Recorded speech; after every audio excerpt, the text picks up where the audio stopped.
Hey, what's up, guys? It's Craig, Syracuse, the Walk in Faith. Happy Monday. It is March 27th. I have to look at the date. It's almost Easter. Palm Sunday is coming up. I love Palm Sunday.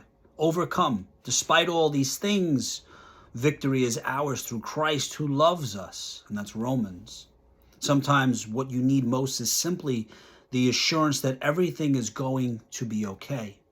Your spirit longs for the guarantee that you will make it through this challenge, that all is well and God is still active on your behalf. But friend, be assured, not only will you endure this trial, you will emerge from it as more than a conqueror.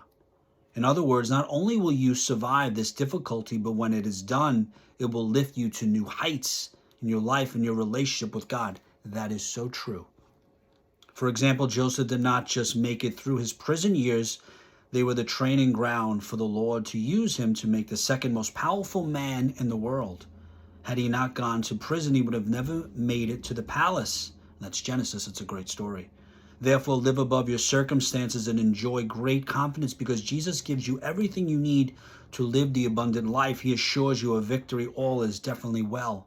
Lord, thank you for making me more than a conqueror.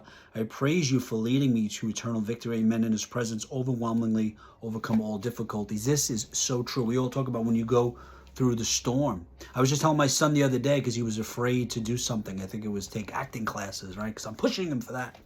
He says I'm pushing him anyway, but he's afraid. And I try to explain to a 7-year-old that on the other side of fear is victory, right? Even if you don't succeed in what you're going after, you learn from that experience. So when I'm afraid of something, because I'm afraid all the time, even though we're not supposed to have this spirit of fear, for some reason I'm afraid. But then I tell myself, I ignore that voice that says you'll never make it, right? The voice of the enemy. And I go after it anyway. And on the other side of fear is victory. I see and I feel Jesus pulling me along, and during that sort of trial or tribulation, during that storm, I grow deeper in my faith, I grow deeper in the trust I have, and I also learn something from that experience. So when that trial, that tribulation, or that storm comes, it's a little bit easier to deal with it. But what happens is, before we get to that storm, or when that storm comes, like we've said before, we start to question God and say, well, God, if this was really for me, or if you meant this for me, it would happen. So therefore, we start to doubt God, and instead of going through the storm because we're afraid, or we don't really truly know or understand his word, we go in a different direction. And then when it doesn't work out, of course, it's not going to work out because we're not following and honoring God. We go in a different direction and it collapses, and then we blame God. And that's not what he's calling us to do. What he's calling us to do is to trust in him.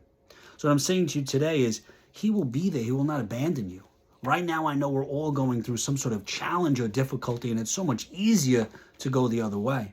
But I can tell you from firsthand experience that whenever I went to or through a storm or a challenge or a difficulty came my way, and it was challenging, I can tell you that, but when I went through it, on the other side was not just victory, but peace. And when I made that decision to go through the storm, there was this immediate sense of peace, but I felt God was pulling me along. And I learned so much from that experience. And now when challenges come, I can tell you right now, I'm not afraid anymore. I'm not afraid because I trust in Jesus Christ. So during this time of storm or trial or tribulation or adversity, just trust in the Lord and go through the storm, because on the other side of the storm is victory. Until next time, always remember, you're the ability to inspire and evangelize your words and actions. God bless you. And make sure you go to church on Sunday.